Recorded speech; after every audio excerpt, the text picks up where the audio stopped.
Hello guys, welcome to my channel. एक बार फिर से स्वागत है आप सबका हमारे नए लेक्चर में। गाइस, लास्ट लेक्चर में हम लोगों ने पढ़ा था cooperative society and merits and demerits of cooperative society. In today's lecture we are going to discuss joint stock company and merits and demerits of joint stock company. Okay guys, तो हमारे lecture को हम लोग शुरू करते हैं।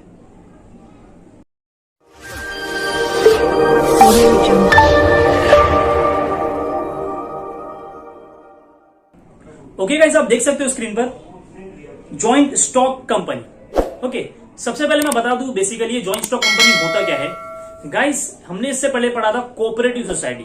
वहां पे कुछ लोग क्या करते हैं, एक कंपनी खोलते हैं और उनका ऑब्जेक्टिव होता है लोगों को सर्विस प्रोवाइड करना, प्रॉफिट कमाना यहाँ पे उनका ऑब्जेक्टिव नहीं होता। लेकिन ये जो आज हम लोग पढ़ने वाले हैं जॉइंट स्टॉक कंपनी, उसमें जो ऑब्जेक्टिव है गाइस वो प्रॉफिट अर्निंग होता है। यानी कि बहुत सारे लोग मिलकर एक कंपनी खोलते हैं और उनका जो ऑब्जेक्टिव होता है वो प्रॉफिट अर्निंग होता है। ये इसका प्रोसीजर क्या होता है गाइस, मैं एक शॉर्ट में आपको बताता हूं कि सबसे पहले एक प्रमोटर होता है जो ये सोचता है कि मुझे एक कंपनी को खोलना है, लेकिन उस एक अकेले पर्सन की ये बस की बात नहीं है इतनी बड़ी कंपनी को स्टार्ट करना। तो वो क्या करता है, एक प्रोस्पेक्टस छापता है। प्रोस्पेक्टस बेसिकली एक इन्विटेशन होता है जो लोगों को इन्वाइट करता है कि आओ उस कंपनी में पैसा इन्वेस्ट करो in the name of shares. तो बेसिकली वो प्रमोटर क्या करता है, प्रोस्पेक्टस पब्लिक में बांट देता है और जो भी इंटरेस्टेड होते हैं वो प्रोस्पेक्टस को देखकर कंपनी में क्या करते हैं, इन्वेस्टमेंट करते हैं। उस प्रोस्पेक्टस में मेंशन होता है कि एक शेयर अगर आपको खरीदना है कंपनी का तो आपको कितना रुपया भरना पड़ेगा। जनरली एक शेयर 10 रुपीज का या 100 रुपीज का होता है। ओके, तो वो लोग जो है जो इन्वेस्ट करते हैं कंपनी में वो बन जाते हैं कंपनी के शेयर होल्डर, यानी कि ओनर बन जाते हैं कंपनी के। तो जो भी कंपनीज होती है गाइस उसका एक ओनर नहीं होता, बहुत सारे ओनर्स होते हैं और सारे ओनर्स को हम लोग बोलते हैं शेयर होल्डर्स। ओके, तो वो शेयर होल्डर्स जो कंपनी को चलाते हैं गाइस उनका ऑब्जेक्टिव होता है प्रॉफिट अर्निंग। तो आज हम लोग वही बात करने वाले हैं कि जॉइंट स्टॉक कंपनी का मीनिंग क्या है, डेफिनेशन क्या है और उस जॉइंट स्टॉक कंपनी की क्या क्या एडवांटेजेस होती है और डीमेरिट्स होती है। ओके, सबसे पहले हम लोग देखते हैं meaning. A joint stock company is a separate entity form by a number of people who contribute capital in the name of shares in the company and become the shareholders owner of the company. The main purpose is to earn profit. सबसे पहले guys यहां पे बता दिया गया joint stock company जो है वो सेपरेट एंटिटी है, यानी कि जो जॉइंट स्टॉक कंपनी है और उसके जो मेंबर्स है यानी कि जो शेयर होल्डर्स है वो सेम नहीं है, दोनों एक अलग अलग पर्सन है। यानी कि अगर कंपनी को अगर खुद से कॉन्ट्रैक्ट करना है या खुद से कोई भी प्रॉपर्टी को खरीदना है तो कंपनी अपने नाम पर जो है वो कोई भी प्रॉपर्टी को खरीद सकती है क्योंकि वो एक सेपरेट एंटिटी है। ओके, और यहां पे बताया गया ये फॉर्म की जाती है by the number of peoples who contribute capital. बहुत सारे लोग मिलकर इस कंपनी को शुरू करते हैं और अपना कैपिटल जो है वो शेयर के फॉर्म में इन्वेस्ट करते हैं। ओके, और वो बन जाते हैं कंपनी के शेयर होल्डर यानी कि ओनर ऑफ द कंपनी। और यहां पे बताया गया जो द मेन पर्पस है is to earn a profit. इस कंपनी को जो बनाया जाता है उसका मेन ऑब्जेक्टिव, मेन मकसद होता है प्रॉफिट कमाना, ना कि लोगों को सर्विस प्रोवाइड करना। ओके, तो बहुत अच्छा मीनिंग बताया गया यहाँ पे। नीचे लिखा गया guys, the joint stock company came into existence because partnership HUF cooperative organization were not able to raise huge capital. This problem is solved by the joint stock company. यहां पे बताया गया कि जॉइंट स्टॉक कंपनी को start करने का एक वजह यह भी था कि जो पार्टनरशिप फॉर्म का बिजनेस था, कोऑपरेटिव सोसाइटी था, वो लोग ज्यादा कैपिटल जो है कंट्रीब्यूट नहीं कर पाते थे क्योंकि सब में जो है गाइस कुछ लिमिट बता के रखी है कि जैसे पार्टनरशिप फॉर्म है उसमें मैक्सिमम 50 लोग ही जो है पार्टनरशिप फॉर्म चला सकते हैं और जो कोऑपरेटिव सोसाइटी है गाइस वहां पे वीकर सेक्शन के लोग होते हैं तो ज्यादा कैपिटल इंट्रोड्यूस नहीं कर पाते वो। लेकिन जॉइंट स्टॉक कंपनी है गाइस उसमें बहुत सारे शेयर होल्डर्स होते हैं तो ये पॉसिबल है कि ज्यादा कैपिटल जो है वो इन्वेस्ट किया जा सके। तो ये रीजन था जॉइंट स्टॉक कंपनी को लाने का। ओके, अभी हम इसका डेफिनेशन पढ़ते हैं guys. Definition, according to the Companies Act 2013 section 220, जो कंपनीज एक्ट 2013 है गाइस उसमें डेफिनेशन दिया है जॉइंट स्टॉक कंपनी का। इससे हम लोगों को यह समझ में आता है जैसे हर एक ऑर्गेनाइजेशन के लिए एक लॉ बना के रखा है, एक एक्ट बनाया है। जैसे कोऑपरेटिव सोसाइटी का 1912 है, पार्टनरशिप का 1932 है, उसी तरह जो कंपनी है गाइस उसको रेगुलेट करने के लिए, उसको कंट्रोल करने के लिए एक एक्ट पास किया गया है जिसका नाम है द कंपनीज एक्ट 2013। पहले इसका नाम कंपनीज एक्ट 1956 था, अब उसमें कुछ अमेंडमेंट किए गए, कुछ चेंजेस किए गए और वो चेंजेस इन द ईयर 2013 में किए गए, इसलिए उसका नाम चेंज करके कर दिया अभी कंपनीज एक्ट 2013। ओके, तो उस कंपनीज एक्ट में जो सेक्शन 220 है गाइस उसमें डेफिनेशन दिया हुआ है हमको कंपनी का। The term company means a company incorporated under the Companies Act 2013 और any previous company law. Simple सा डेफिनेशन बताया गया जो भी ऑर्गेनाइजेशन, जो भी कंपनीज एक्ट 2013 के रूल्स को फॉलो करके बनाई जाती है, उसके अंडर इनकॉर्पोरेट होती है, उसको कहा जाता है जॉइंट स्टॉक कंपनी। और बताया गया और एनी प्रीवियस कंपनी लॉ, यानी कि कंपनीज एक्ट 2013 को छोड़कर इससे पहले जो लॉ चल रहा था कंपनी का, यानी कि कंपनीज एक्ट 1956, उसके अंदर जो भी कंपनी बनाई गई थी उसको कहा जाता है जॉइंट स्टॉक कंपनी। ओके, तो सिंपल सा डेफिनेशन था। अभी हम लोग पढ़ते हैं सम इंपोर्टेंट कैरेक्टरिस्टिक्स ऑफ कंपनी। अभी हम लोग पढ़ते हैं गाइस कुछ इंपॉर्टेंट कैरेक्टरिस्टिक्स यहां पे मैंने देखे रखे कंपनी के regarding. Company is governed by the Companies Act 2013। यहां पे बताया गया जो भी कंपनीज है गाइस जॉइंट स्टॉक कंपनी, वो उसको कंट्रोल करने के लिए एक एक्ट बनाया गया companies Act 2013। Okay, and manage by the share holders representative called board of director. यहां पे बताया गया कंपनी को जो मैनेज करते हैं गाइस उसको बोलते हैं हम लोग बोर्ड ऑफ डायरेक्टर्स। यानी कि बोर्ड ऑफ डायरेक्टर्स कौन लोग होते हैं गाइस, के अभी शेयर होल्डर्स बहुत सारे होते हैं। ओके, 100 भी हो सकते हैं, 1000 भी हो सकते हैं। तो इतने सारे शेयर होल्डर्स लोग, अब कंपनी को मैनेज कौन करेगा? तो शेयर होल्डर्स क्या करते हैं गाइस, अपने में से क्या करते हैं, बोर्ड ऑफ डायरेक्टर्स को चुनते हैं। यानी कि अपने में से कुछ लोगों को वो बोर्ड ऑफ डायरेक्टर्स बना देते हैं कंपनी को मैनेज करने के लिए। तो जो बोर्ड ऑफ डायरेक्टर्स होते हैं गाइस, वो जॉइंट स्टॉक कंपनी को मैनेज करते हैं। ओके, तो हमको ये याद रखना है कि कंपनी को मैनेज करने के लिए शेयर होल्डर अपने रिप्रेजेंटेटिव को इलेक्ट करते हैं, जिनका नाम है board of directors. Okay, next बताया गया अ company is artificial legal person separate from its member.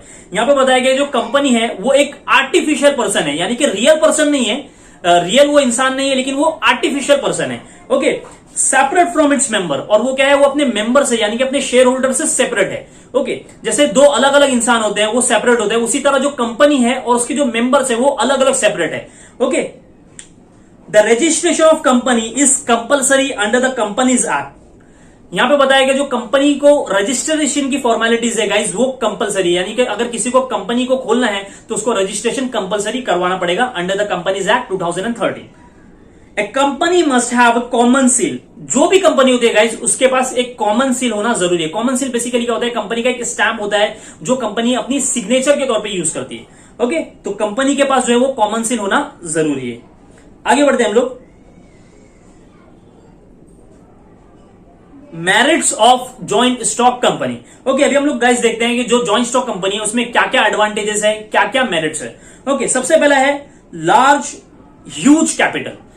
जो जॉइंट स्टॉक कंपनी होती है गाइस वो वहां पे बहुत सारे शेयर होल्डर्स होते हैं जो अपना अपना पैसा जो है वो कंट्रीब्यूट करते हैं। तो जाहिर सी बात है यहाँ पे जो कैपिटल होने वाला है बहुत ज्यादा होने वाला है कंपनी को अपना बिजनेस चलाने के लिए। Okay, it is possible for a joint stock company to raise huge capital. There are large number of shareholders who invest in the company. Also, the banks, financial institutions gives loans to the company.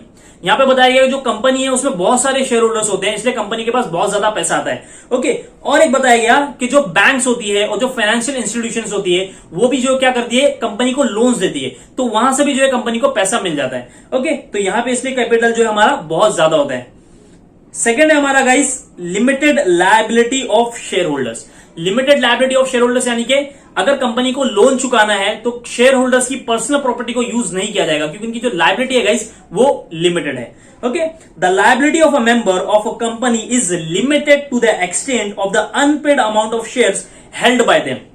Share holders are not liable for the डेप्ट of the company, hence and there is no need to use their personal property for the purpose. Simple सा यहां पे बताया गया कि joint stock company है उसकी जो शेयर होल्डर्स है उनकी पर्सनल प्रॉपर्टी को यूज नहीं किया जाएगा अगर कंपनी को अपनी लायबिलिटीज को चुकाना है। ओके, आगे बढ़ते हैं हम लोग। परपेचुअल सक्सेशन, जो थर्ड पॉइंट है हमारा गाइस वो है परपेचुअल सक्सेशन। इसको सिंपल में हम लोग बोल सकते हैं stability.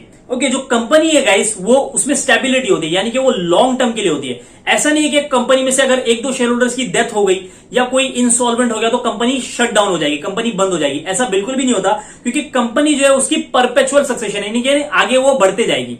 Okay, a joint stock company enjoys continuous and stable life as it is a separate legal entity. The death, retirement, insolvency of the or insanity of its member does not result into the dissolution of the company. यहां पे बताया गया कि joint stock company है guys वो separate entity है, वो अपने मेंबर से सेपरेट है, तो उसके मेंबर की अगर डेथ होती है, रिटायर हो जाते हैं तो उससे कंपनी को कोई फर्क नहीं पड़ता, इसलिए जो कंपनी जो है वो लॉन्ग टर्म के लिए चलती है। ओके, नेक्स्ट है हमारा ट्रांसफेरेबिलिटी ऑफ शेयर्स। ट्रांसफेरेबिलिटी ऑफ शेयर्स का मतलब क्या होता है गाइस, कि अगर सपोज कि अगर मेरे पास शेयर्स हैं, मैं एक शेयर होल्डर हूं, तो मैं अपना जो शेयर सर्टिफिकेट है वो किसी को ट्रांसफर कर सकता हूं। अब क्या होगा गाइस, मैं शेयर होल्डर नहीं हूं कंपनी का, जिसको मैंने ट्रांसफर कर दिया अब वो कंपनी का शेयर होल्डर बन जाएगा। इसको हम लोग बोलते हैं ट्रांसफरेबिलिटी ऑफ शेयर्स। यानी कि पहले ओनर मैं हुआ करता था कंपनी का, अब मैंने अपने शेयर्स को ट्रांसफर कर दिया। मेरा जो शेयर सर्टिफिकेट था गाइस, मैंने उसको क्या कर दिया, किसी और पर्सन को बेच दिया। ओके, तो यहां पे क्या है, इजीली शेयर को हम लोग क्या कर सकते हैं, बेच सकते हैं, ट्रांसफर कर सकते हैं। और ये जो ट्रांसफरेबिलिटी ऑफ शेयर्स है गाइस, वो सिर्फ पब्लिक कंपनी में हो सकता है, प्राइवेट कंपनी में ये नहीं हो सकता। ये हमको याद रखना है गाइस, हमको एमसीक्यूज में पूछ सकता है कि जो शेयर्स होते हैं वो कौन से कंपनी के ट्रांसफरेबल होते हैं।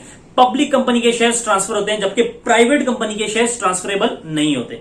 Okay, there is a free transferability of shares in public company. No permission is required to be obtain from the board of directors और member of the company for selling and transferring the shares. यहां पे बताया गया जो हम लोग क्या कर सकते हैं, पब्लिक कंपनी के शेयर्स को ट्रांसफर कर सकते हैं, जिसके लिए हमको कोई परमिशन लेने की जरूरत नहीं है। ओके, नेक्स्ट है हमारा democratic and professional management. Democratic and professional management का मतलब क्या है, इसके जो कंपनी का मैनेजमेंट होता है वो डेमोक्रेटिक है, यानी कि हर एक पर्सन को, हर एक शेयर होल्डर को इक्वल राइट्स है वहां पे। ओके, और प्रोफेशनल मैनेजमेंट है, यहां पे जो है गाइस एक अकेला पर्सन ये जो कंपनी चला रहा है, बहुत सारे लोग मिलकर चला रहे हैं, और जो बोर्ड ऑफ डायरेक्टर्स हैं वो मिलकर चला रहे हैं, वो सब क्या होते हैं गाइस, प्रोफेशनल होते हैं। और कंपनी क्या करती है, अलग अलग प्रोफेशनल को हायर करती है, जैसे सीए हो गया, देन मैनेजमेंट एक्सपर्ट्स हो गए। तो ये सारे जो है प्रोफेशनल लोग मिलकर कंपनी के डिसीजंस लेते हैं। Okay, management of the company is in the hand of board of directors. Due to the large financial resources, company can appoint professional like CA, chartered accountant, auditor, legal advisors, management experts. यहां पे वही बताया गया, company के पास large financial resource है, यानी कि company के पास पैसे बहुत ज्यादा है, तो ये कंपनी क्या कर सकती है, प्रोफेशनल को अपॉइंट कर सकती है अपने कंपनी के मैनेजमेंट को हैंडल करने के लिए। ओके, तो कंपनी का जो मैनेजमेंट है गाइस वो डेमोक्रेटिक और प्रोफेशनल होता है। अभी हम लोग पढ़ते हैं demerits of joint stock company, यानी कि जॉइंट स्टॉक कंपनी में क्या क्या डिफिकल्टीज है, क्या क्या डिसएडवांटेजेस है। सबसे पहला गाइस हमारा डिफिकल्टी इन फॉर्मेशन। यहां पे बताया गया कि जो जॉइंट स्टॉक कंपनी है उसको शुरू करना, उसको स्टैब्लिश करना बहुत ज्यादा डिफिकल्ट होता है as compare to the other types of organisation. क्या रीजन है गाइस, क्योंकि अब जॉइंट स्टॉक कंपनी ये बहुत बड़ी कंपनी होती है, इसमें क्या करना पड़ता है हमको, बहुत सारे लीगल फॉर्मेलिटीज को जो है पूरा करना पड़ता है। ओके, पढ़ते हैं हम लोग, it is very difficult to form a joint stock company, very legal formalities are involve and registration is also compulsory and registration charges are very high. Hence procedure of formation of company is complicated, expensive and time consuming। यहां पे बताया गया जो joint stock company है उसको शुरू करने के लिए हमको बहुत सारी लीगल फॉर्मेलिटी से होके गुजरना पड़ता है, रजिस्ट्रेशन कंपलसरी है यहाँ पे, और रजिस्ट्रेशन की जो चार्जेस है गाइस वो भी बहुत ज्यादा महंगे होते हैं, बहुत ज्यादा हाई होते हैं, और जो प्रोसीजर है गाइस वो बहुत ज्यादा लेंथी है, बहुत कॉम्प्लेक्स है और टाइम कंज्यूमिंग है, यानी कि बहुत ज्यादा टाइम लगता है कंपनी को शुरू करने के लिए। ओके, इसलिए डिफिकल्टी है फॉर्मेशन में। ओके, सेकंड पढ़ते हैं हम लोग, lack of secrecy. Lack of secrecy का मतलब क्या होता है गाइस, नो सीक्रेसी या लेस सीक्रेसी, यानी कि जॉइंट स्टॉक कंपनी है गाइस उसमें कोई भी सीक्रेट्स नहीं होता, क्योंकि कंपनी की जो भी इंफॉर्मेशन होती है हमको पब्लिश करना पड़ता है ताकि इन्वेस्टर्स को पता चल सके कंपनी की क्या पोजीशन है। ओके, इसलिए कंपनी के जो भी प्रॉफिट्स होते हैं, लॉस होते हैं, जो भी अकाउंट्स होते हैं गाइस, उसको हम लोग को क्या करना पड़ता है, शो करना पड़ता है इन्वेस्टर्स के लिए। Okay, there is no secrecy in joint stock company. Joint stock companies required to publish their annual accounts like profit and loss account, balance sheet. The competitor can take undue advantage or internal information of the company. Hence, there is no secrecy in company. यहां पे बताया गया joint stock company को जो है अपने annual accounts, जो yearly जो अकाउंट्स होते हैं, profit and loss account, balance sheet, उसको क्या करना पड़ता है, पब्लिश करवाना पड़ता है, इन्वेस्टर्स को बताना पड़ता है। तो ये जो है वो ओपनली अवेलेबल होते हैं कंपनी के वेबसाइट्स पे। तो जो हमारे कॉम्पिटिटर्स होते हैं, जो हमारी राइवल्स कंपनी होती है, वो इसका एडवांटेज उठाती है कि इस कंपनी की पोजीशन क्या चल रही है। ओके, तो इससे क्या होता है गाइस, उन लोगों को स्ट्रैटेजी बनाने के लिए चांस मिल जाता है कि अब इस कंपनी से हमको कैसे आगे बढ़ना है। ओके, इसलिए बताया गया कि जो जॉइंट स्टॉक कंपनी में वो सीक्रेसी नहीं होती है। आगे बढ़ते हैं हम लोग, delay in decision making process. अब यहां पे बताया गया कि जॉइंट स्टॉक कंपनी में जो भी फैसले लिए जाते हैं, जो भी डिसीजन लिए जाते हैं बिजनेस के रिगार्डिंग, वो बहुत ज्यादा डिले होता है उसमें, यानी कि बहुत लेट लिए जाते हैं। ओके, क्या वजह है इसका, every shareholder has a right to participate in the management of the company. Hence, all important business decisions are taken in the shareholders meeting. The procedure of conducting the meeting is very lengthy and time consuming. यहां पे बताया गया guys कि जो share holder है, जो भी share holders है, सभी को इक्वल राइट्स है कंपनी के मैनेजमेंट में, कंपनी की मीटिंग्स में शामिल होने का। ओके, और यहां पे बताया गया जो बिजनेस डिसीजंस है गाइस वो शेयर होल्डर्स की मीटिंग में लिए जाते हैं। तो मुझे मीटिंग रखना है कंपनी में, तो मुझे पहले शेयर होल्डर को इन्फॉर्म करना पड़ेगा, शेयर होल्डर्स को नोटिस भेजना पड़ेंगे, फिर वो उनको नोटिस रिसीव्ड होगा, फिर वो नोटिस को पढ़ के कंपनी में आएंगे, फिर वो मीटिंग रखी जाएगी गाइस, फिर बिजनेस की जो प्रॉब्लम है उसको डिस्कस किया जाएगा, उसके बाद में जो है वो डिसीजन होगा, फिर उसके बाद में उसके ऊपर इंप्लीमेंटेशन होगा, यानी कि उसके ऊपर काम किया जाएगा। तो ये जो प्रोसेस है गाइस बहुत ही लेंथी होता है। लेकिन अगर हम बात करें सोल ट्रेडिंग कंसर्न की या पार्टनरशिप फर्म की, तो वहां पे डिसीजन जो है वो क्विक हो जाता है, क्योंकि एक अकेला पर्सन होता है सोल प्रोप्राइटरशिप में, वो क्विक डिसीजन ले लेता है। और जो पार्टनरशिप फर्म है गाइस उसमें भी जो है वो पार्टनर म्यूचुअल अंडरस्टैंडिंग पे जो है वो डिसीजन फास्ट ले लेते हैं। ओके, पढ़ते हैं आगे हम लोग। The procedure of conducting the meeting is very lengthy and time consuming. It is necessary to prepare notice of meeting and other documents. All these documents must be sent minimum 21 days before the meeting. Therefore, there is a always delay in decision making. यहाँ पे बताया गया guys कि जो meeting रखना है company में, तो उसकी नोटिस है हमको 21 दिन पहले से भेजना पड़ता है। ये याद रखना है, मैंने इसको हाईलाइट किया हूं। इसका मतलब क्या है गाइस कि अगर कंपनी में मीटिंग रखना है तो उसके 21 दिन पहले जो है नोटिस भेजना पड़ता है। ओके, 21 दिन के बाद में जो है वो मीटिंग रखी जाती है, उसके बाद में जो है वो डिसीजन लिया जाता है। तो ये जो प्रोसेस है गाइस वो बहुत ज्यादा लेंथी होता है। ओके, लास्ट है हमारा high cost of management. Last disadvantage है गाइस कि जो जॉइंट स्टॉक कंपनी है उसको बहुत ज्यादा कॉस्ट बेयर करना पड़ता है, यानी कि यहाँ पे बहुत ज्यादा खर्चा होता है, क्योंकि हम प्रोफेशनल को हायर कर रहे हैं डिसीजन लेने के लिए, बहुत सारे यहाँ पे एम्प्लॉयज काम करते हैं, उनकी सैलरी हमको पे करना है। तो ये सारे से क्या हो जाता है गाइस, हमारा जो कंपनी का कॉस्ट है वो बहुत ज्यादा बढ़ जाता है। Okay, joint stock company is a commercial organisation. It is ready to spend huge amount for the advertisement. यहां पे बताया गया कि जॉइंट स्टॉक कंपनी है वो एक कमर्शियल ऑर्गेनाइजेशन है, वो कॉर्पोरेटिव ऑर्गेनाइजेशन नहीं है। कमर्शियल ऑर्गेनाइजेशन का मतलब क्या होता है गाइस, जिसका ऑब्जेक्टिव प्रॉफिट मेकिंग होता है, पैसा कमाना होता है, ना कि सर्विस प्रोवाइड करना। इसलिए जो जॉइंट स्टॉक कंपनी वो रेडी होती है कोई भी एडवर्टीजमेंट करने के लिए, कितना भी खर्चा करने के लिए वो रेडी हो जाती है एडवर्टीजमेंट पे। Okay, the manager gets better salary and other benefits. It's require huge amount for the operational expenses. So the cost of the management is very high in joint stock company. यहाँ पे बताया गया management को अच्छी खासी salary पे करना पड़ता है हमको। ओके, और भी जो कंपनी के अदर ऑपरेशनल एक्सपेंसेस होते हैं, डेली के खर्चे होते हैं, तो ये सारे जो मिला के जो है गाइस जो कॉस्ट हो जाता है मैनेजमेंट को वो बहुत ज्यादा हाई होता है। ओके, तो ये डीमेरिट्स है, डिसएडवांटेज है जॉइंट स्टॉक कंपनी का, क्योंकि जितना ज्यादा बड़ा बिजनेस होगा, जितनी बड़ी कंपनी होगी, वहां पे खर्चा भी उतना ज्यादा होगा। ओके गाइस, तो ये सारे जो है वो एडवांटेज सोल ट्रेडर में बहुत ज्यादा है, क्योंकि सोल ट्रेडर को जो है ज्यादा खर्चा नहीं होता। ओके, लेकिन यहाँ पे जो जॉइंट स्टॉक कंपनी है, बहुत बड़ी कंपनी है, बहुत सारे लोग हैं, तो जाहिर सी बात है एक्सपेंडिचर भी बहुत ज्यादा होने वाला है। ओके, तो आज के लेक्चर को हम लोग गाइस यहीं पे खत्म कर दें। ओके गाइस, तो हमारा लेक्चर आज का एंड हो गया। गाइस, हम लोगों ने सारे फॉर्म्स ऑफ बिजनेस ऑर्गेनाइजेशन को डिस्कस किया, sole trading concern, partnership firm, then joint Hindu family business, cooperative society, और ये हमारा लास्ट था जॉइंट स्टॉक कंपनी। ओके, तो अगर आपने उन सारी लेक्चर को उसको नहीं देखा है गाइस, तो प्लीज उसको देख लेना, डिस्क्रिप्शन में मैं सारे लेक्चर्स के लिंक डाल दूंगा। ओके, तो अब नेक्स्ट लेक्चर में हम लोग पढ़ेंगे गाइस ये सारे जो फॉर्म्स ऑफ बिजनेस ऑर्गेनाइजेशन है उसके हम लोग डिफरेंसेस पढ़ेंगे, यानी कि डिस्टिंग्विश बिटवीन पढ़ेंगे। उससे आप लोगों को जो है वो क्लियर हो जाएगा, पूरा जो है सारे ऑर्गेनाइजेशन जो है आपके दिमाग में बैठ जाएंगे। ओके, तो हम लोग क्या करेंगे, उसके डिफरेंसेस पढ़ेंगे, यानी कि डिस्टिंग्विश पढ़ेंगे साइमल्टेनियसली, यानी कि सारे ऑर्गेनाइजेशन को गाइस हम लोग मिलकर पढ़ेंगे in the form of distinguish between. Okay, तो आज के लेक्चर को हम लोग यहीं पे एंड करते हैं। गाइस, अगर आपको मेरा लेक्चर पसंद आया था तो प्लीज इसको लाइक करिए, दोस्तों में शेयर करिए और सब्सक्राइब करिए। ओके, मिलते हैं हमारे नए लेक्चर में। जब तक के लिए गुड बाय, टेक केयर।